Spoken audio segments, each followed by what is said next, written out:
कळवण एकात्मिक आदिवासी प्रकल्पांतर्गत येणाऱ्या शासकीय आश्रमशाळेत हजर करून घेण्यासाठी 2000ची लाच स्वीकारताना सहाय्यक प्रकल्प अधिकाऱ्यास कळवण प्रकल्प कार्यालयात रंगेहात पकडण्यात आले।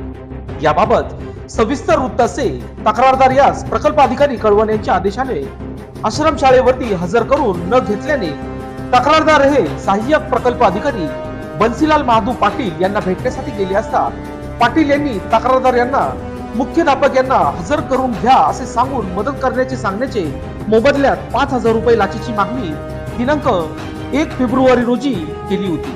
दिनांक 6 फेब्रुवारी रोजी तडजोडी अंती दिनांक 7 फेब्रुवारी रोजी 2000 रुपये लाचेची रक्कम पंचासमक्ष एकात्मिक आदिवासी विकास प्रकल्प कार्यालय कळवण येथे स्वीकारताना बन्सीलाल महादू पाटील यांना रंगेहात पकडण्यात आले आहे।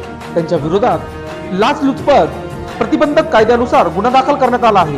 ही कारवाई सापळा अधिकारी पोलीस निरीक्षक गायत्री मधुकर जाधव यांनी कारवाई केली आहे।